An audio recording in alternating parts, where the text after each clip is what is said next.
All right, welcome back to Wrestling Retold and Relived with Richie Mars. I, of course, am your gracious, humble host, Richie Mars. Thank you for joining me on this Tuesday.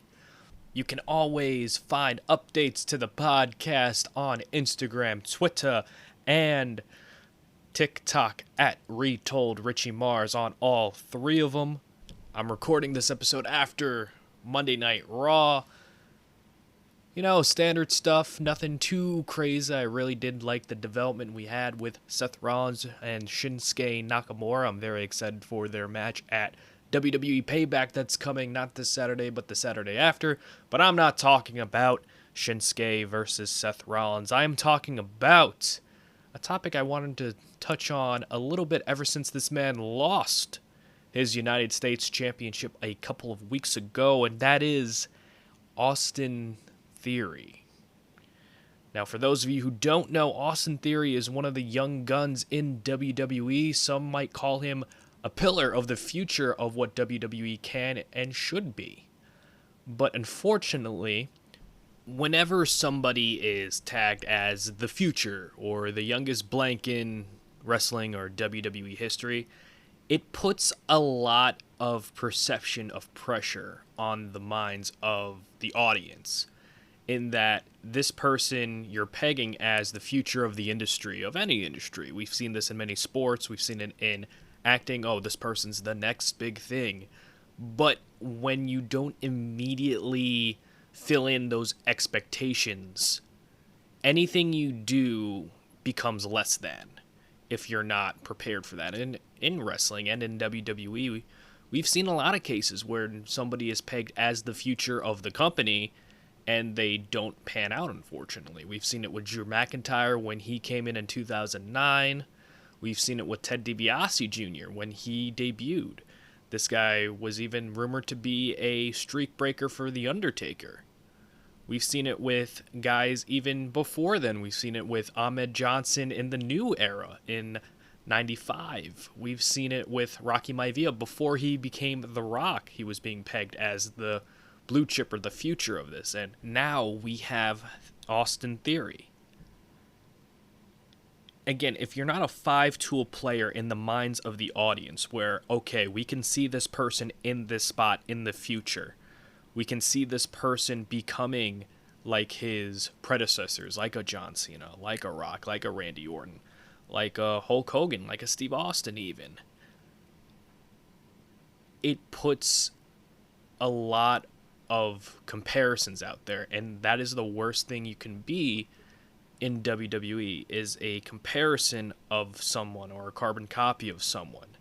Now, there can be exceptions, like we've seen LA Knight being compared to The Rock and Steve Austin, and his cadence is very much like them. His promos are very much like in the dialect and style of those Attitude Era stars. But the main difference is he has the charisma to carry himself in a slightly different version than both of those stars. Even you can make the argument that LA Knight is a carbon copy of either one of them. He does a little bit to kind of differentiate himself from the pack of the current crop of guys. And the problem with Theory is that he's just another guy. There's nothing really that differentiates himself other than calling himself the youngest this, the future of WWE, which we have heard many a times. And like I said, there have been people who called themselves the future of WWE many times and hadn't panned out. And this is not to say that Austin Theory is bad or he's terrible. He's very good. He's a very good in-ring talent. The problem is I don't know who he is from a character standpoint. We got a little bit of it when we were still in the Vince McMahon regime of creative, when he first debuted in WWE, or re-debuted rather, because he was called up during the pandemic, then he got sent back down to NXT, and then he was drafted up back to the main roster in 2021 when he had a little bit more seasoning with other people from the NXT brand, like Johnny Gargano, Candice LeRae. He developed his himbo character, where he's kind of a goofball, But if you're going to be treated like a main roster threat, you can't really be a goofball like character. It worked for Kurt Angle, but you also had Kurt Angle as the Olympic gold medalist. So he could be as silly as he wants, but you could still believe this guy can kick your ass because he is the real deal. With Austin Theory, he's still young enough that the tools can still be put in place. He can still be the future of WWE. But when you don't have that character, why would you get the audience to care about you? And as of right now, creative and maybe Austin Theory himself haven't really figured that out yet. But in order to figure out what got Austin Theory to this point of people not really caring about him, we have to go back sort of to the beginning of Austin Theory, of his second call-up to Monday Night Raw.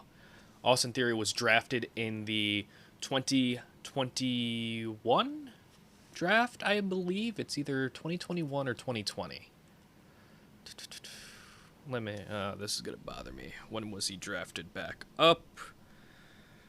I do remember his first main roster appearance being called back up from NXT. He attacked Jeff Hardy, which everybody was kind of disappointed in because Jeff Hardy wasn't really treated like a priority at that time. He was kind of just putting people over. This is when he was in the 24/7 title segments, which everybody was criticizing. But let me see right here. Yep, 2021. Okay, it was 2021. So Austin Theory gets called up, and he is pegged as Mr. McMahon's protege, so to speak. He was given a lot of opportunities. He was put on the Survivor Series elimination team for Raw versus SmackDown. He was the replacement for Bobby Lashley. Not Bobby Lashley, Rey Mysterio. My apologies. We're going to hear about a lot of Rey Mysterio throughout this podcast as well. So Theory replaces Rey Mysterio on the team, has a good showing, and he's in this bizarre segment where he stole The Rock's Cleopatra egg for his movie on Netflix. I think it's called Red Notice with Ryan Reynolds and Gal Gadot.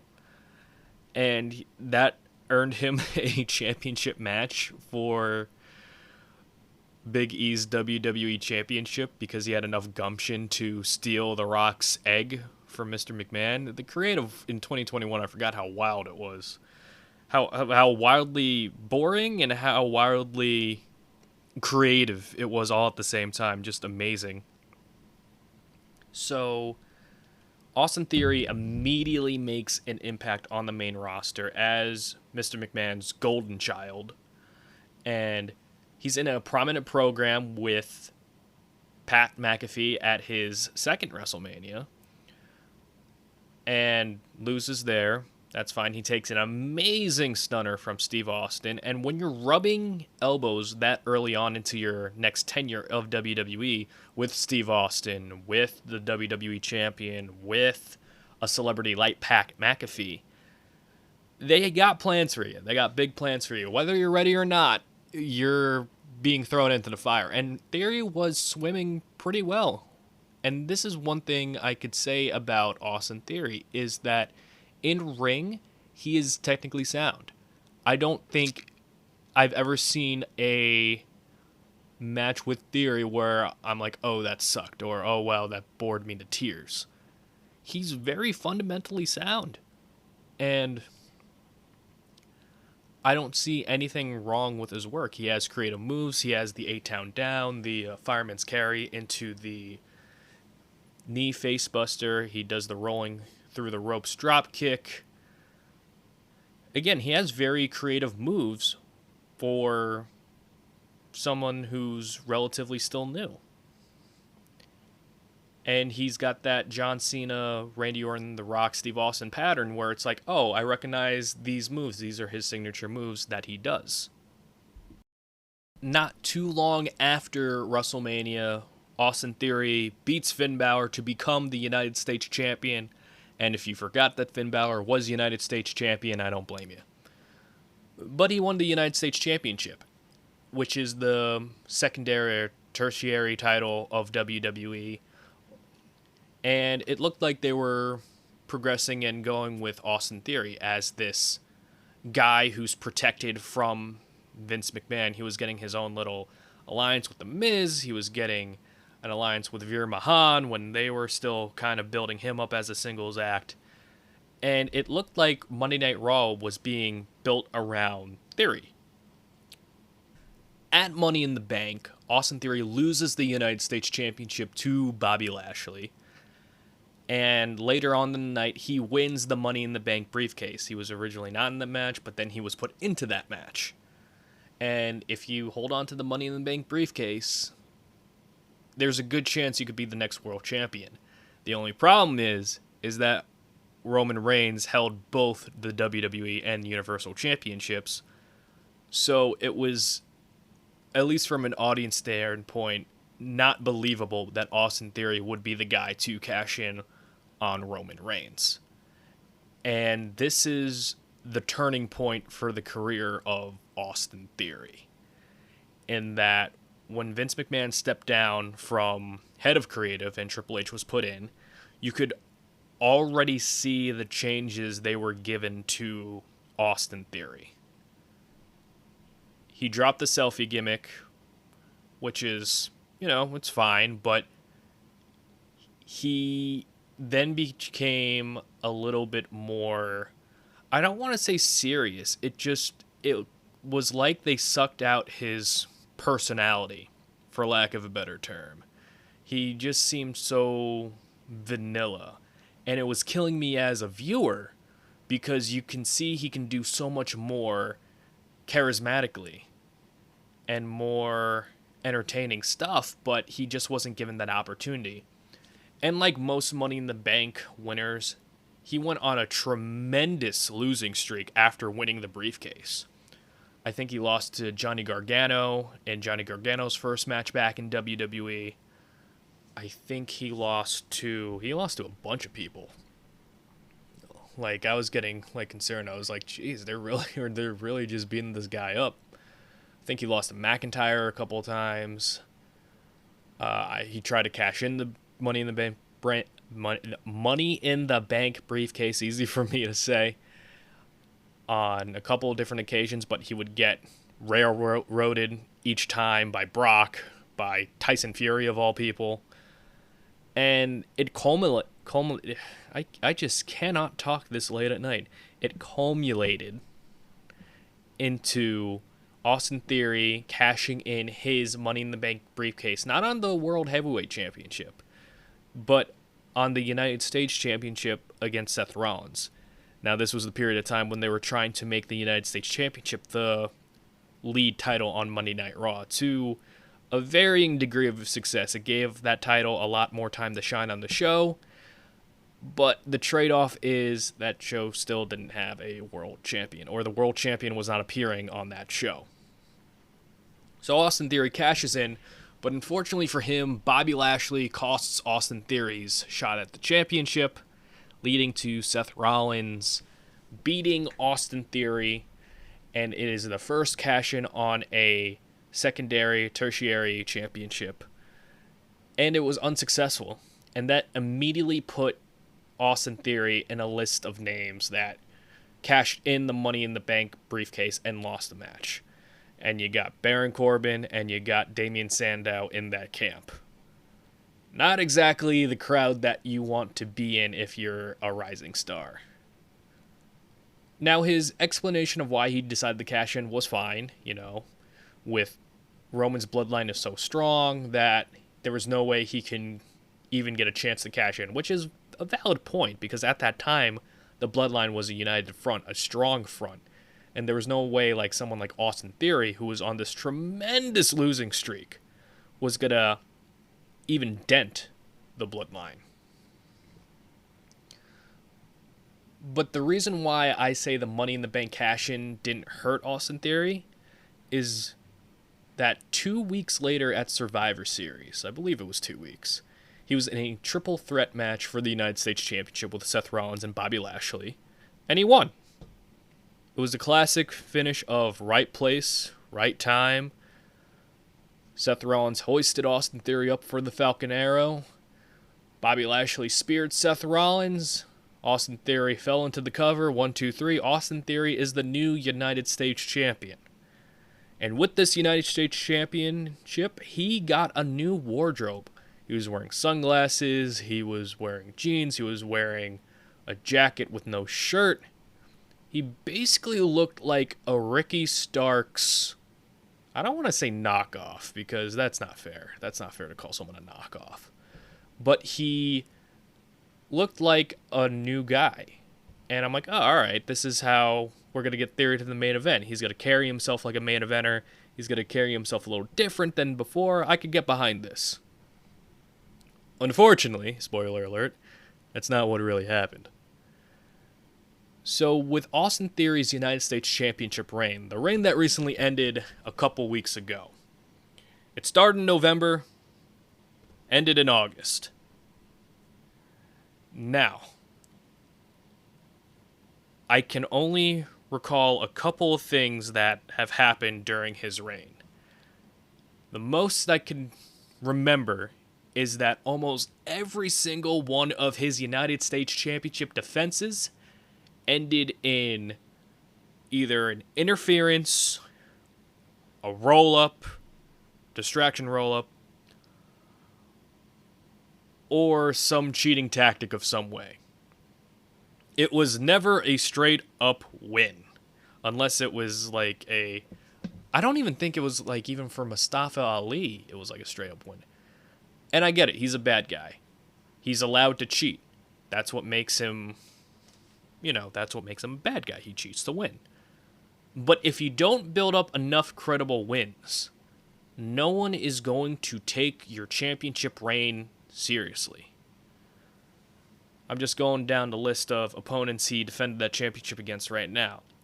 Seth Rollins cheated the win. That's okay. It was a very good match if I remember correctly. Bobby Lashley. Brock interfered. Cost Bobby Lashley the match. The Elimination Chamber. First time the United States Championship has been defended in the Elimination Chamber. One due to a Logan Paul interference. Then, boy, we're getting to WrestleMania. So, Austin Theory and John Cena at WrestleMania. Now, I'm going to say a slightly controversial statement right here. I don't think John Cena's promo killed Austin Theory. Or at least at the time, I didn't think it would kill him. Because if you don't remember John Cena's promo, he basically buried this guy 6 feet under, it felt like. And when I say buried, I don't mean buried the character. I just mean like he kind of...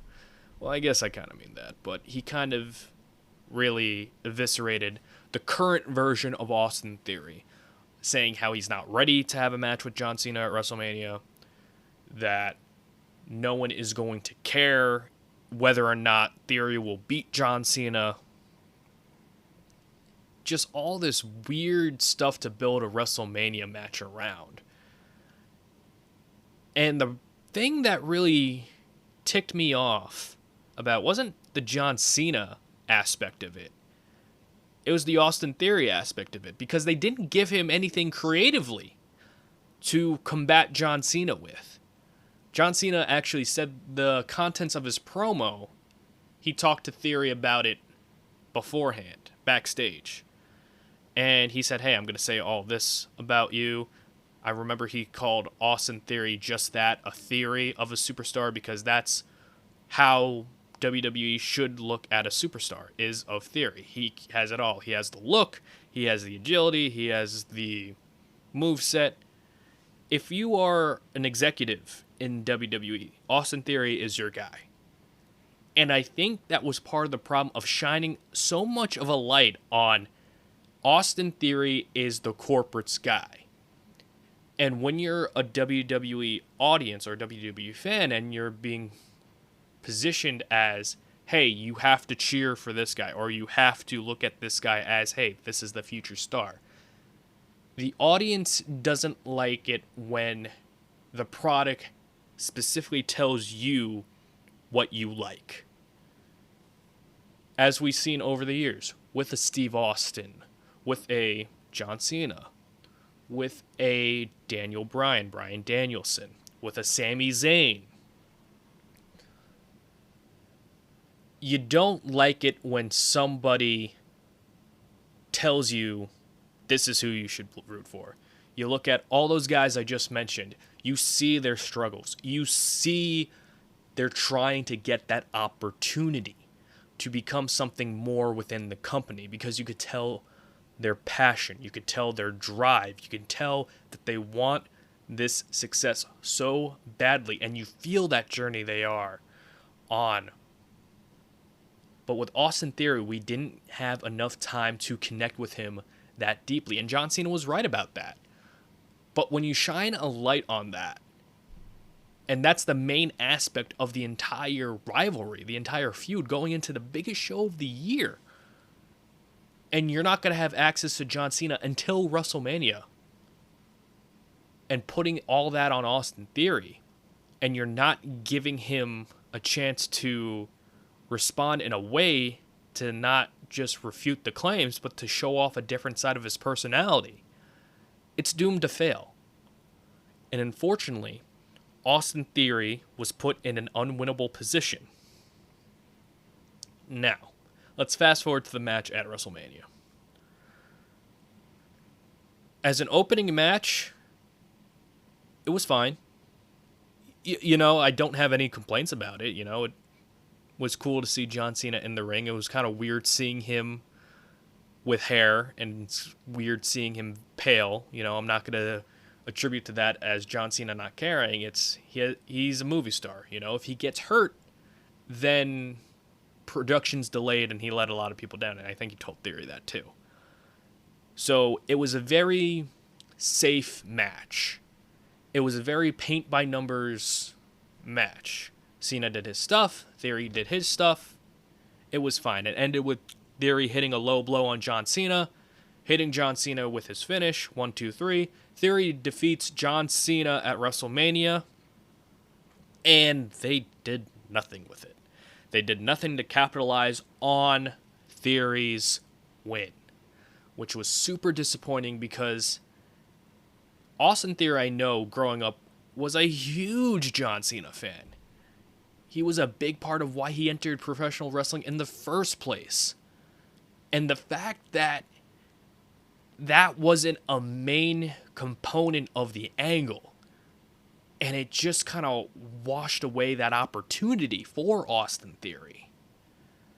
And to prove John Cena right in the end that he wasn't ready to carry this program of this magnitude on his own, to open the biggest WrestleMania of all time against the biggest star in the past 10, 15 years. And everyone collectively didn't care.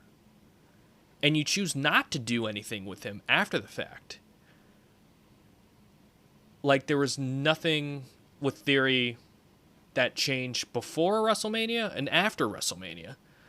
It's almost like this match didn't happen. It's almost like it was its own weird multiverse story, and it's not a part of the canon. It's not a canon event. If you've seen the new Spider-Verse movie, it's not a canon event that Austin Theory beat John Cena, but it was, and they didn't do anything with it.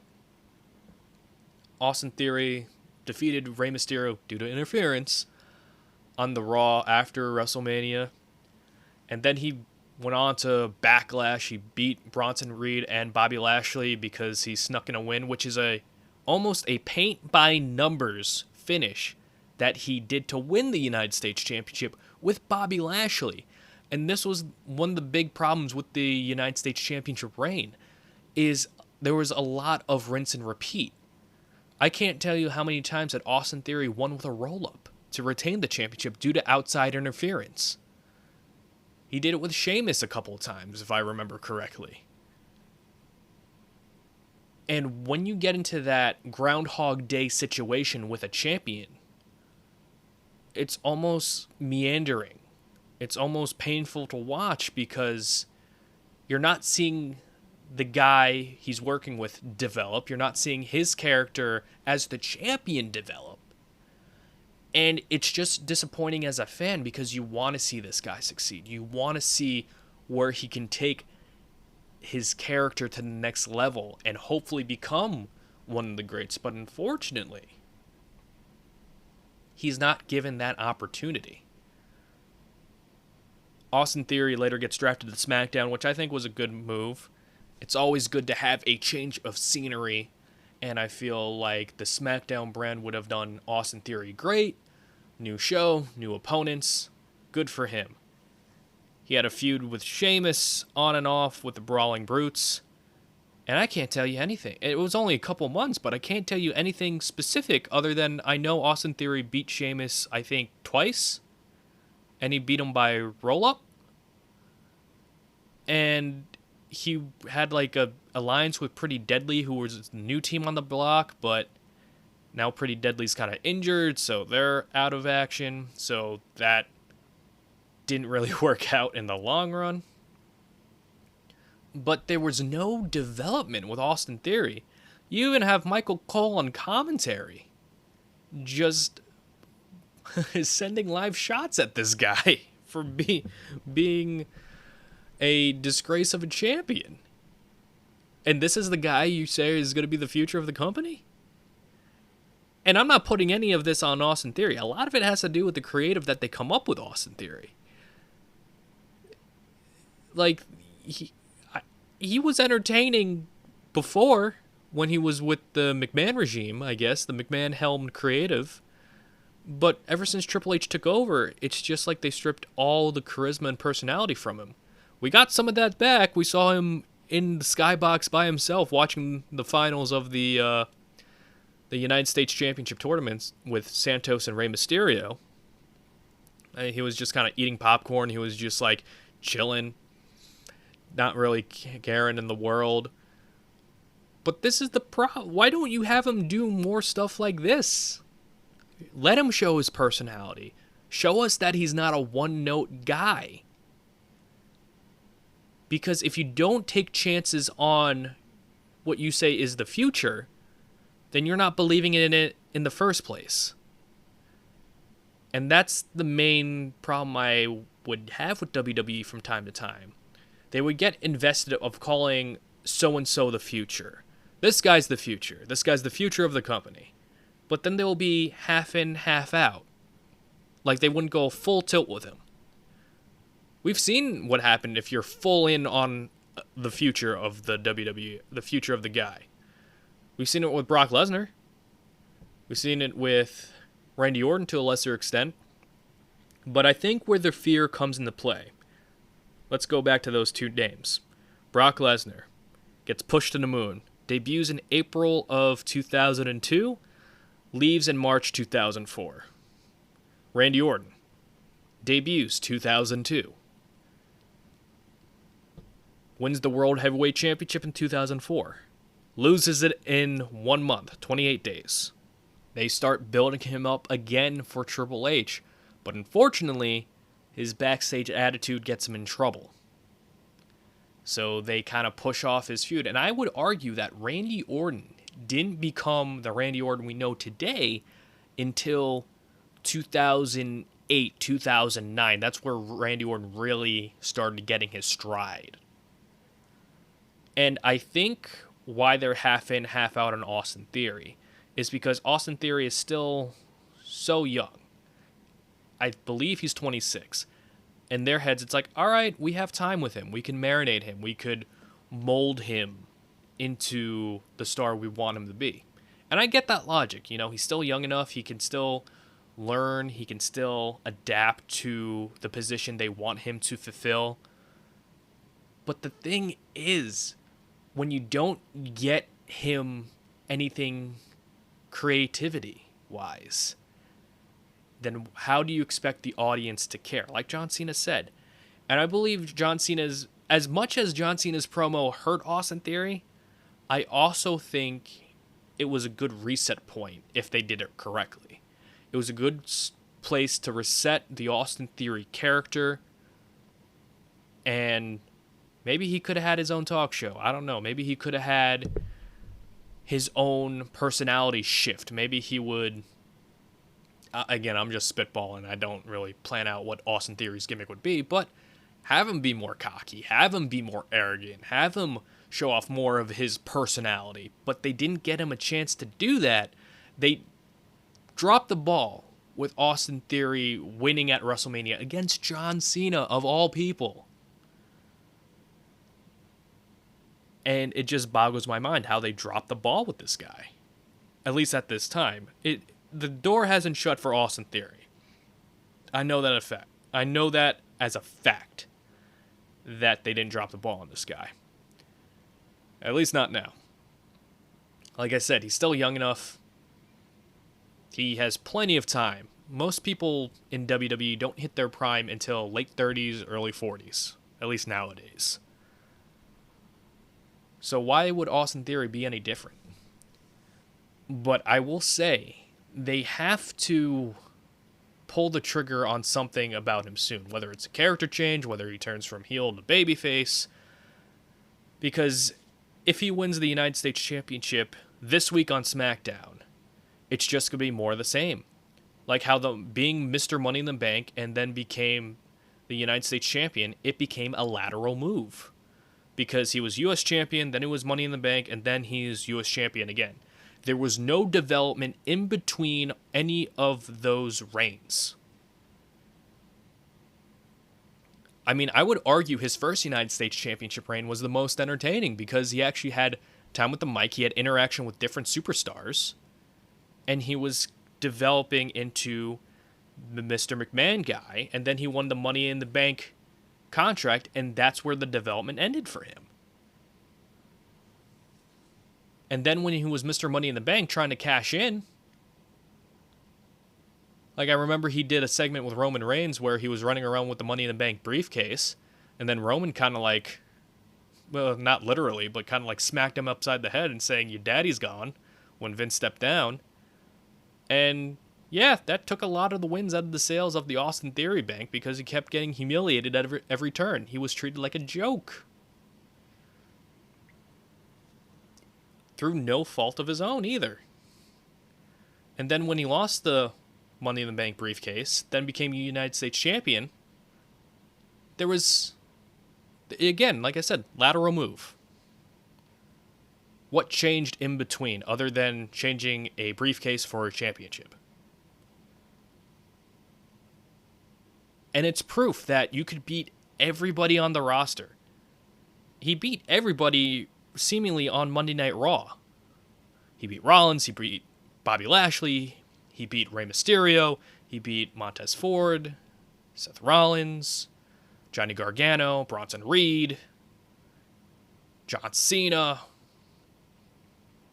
Sheamus. He beat all of these notable guys, these notable champions, and nobody cared. When you beat as many names as that, and nobody cares that you win, nobody cares that you beat all these arguably literal Hall of Fame names, something's wrong with the creative. Austin Theory lost the championship to Rey Mysterio, and it was treated again like an afterthought. He lost a non-title match to Santos Escobar, who he was going to face for the United States Championship anyway. But then he attacked Santos, Rey Mysterio took his place, and then Rey Mysterio beat Austin Theory. And Austin Theory, the fourth longest reigning United States champion, lost his championship with not a bang, but a whimper. And now he gets a shot at the United States Championship this Friday on SmackDown, and he won the right to face him due to, drumroll please, an interference and a roll-up. Why am I not surprised?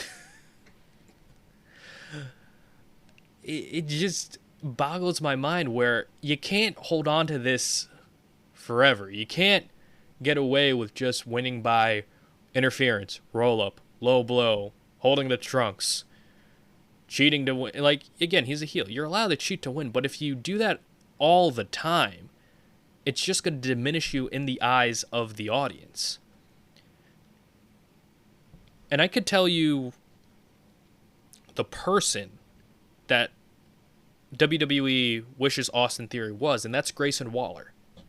Now, Grayson Waller called up from NXT. He wasn't pegged as the future. He wasn't pegged as Mr. McMahon's protege.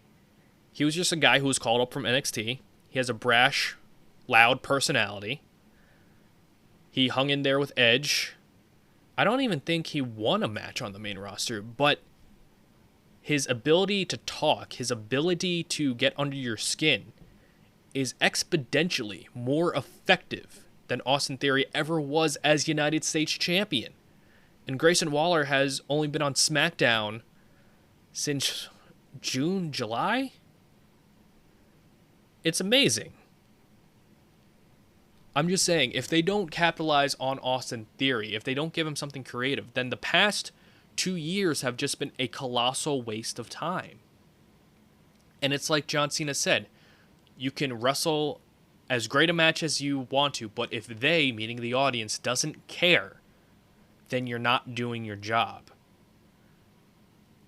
And unfortunately for Austin Theory, WWE is not giving him a chance, character-wise, creative-wise, to present us with an authentic version of Austin Theory. And I'm really hoping that they give him an opportunity in the future. And I'm hopeful that they give him an opportunity in the future, not just have him regain the United States Championship, because again, that will be a lateral move. Let's see him in a different scenario. Let's see him in a tag team. Let's see him with a manager. Let's see him work off with someone else to help raise his stock. Have him work with Grayson Waller as a tag team. Have him work with LA Knight in a program. It doesn't matter to me. Just give him something different to do so we can see the best version of Austin Theory, which should be the goal of any WWE superstar. It should be the goal of the audience to see the best in every superstar they have on the roster. Whew. So those are my thoughts on Austin Theory. Thank you so much for listening. Again, you could follow us on X or Twitter, whatever you want to call it, on TikTok and Instagram at Retold Richie Mars. New episodes every Tuesday. Thank you so much for listening once again. TTFN, ta-ta for now. Goodbye and have a great week.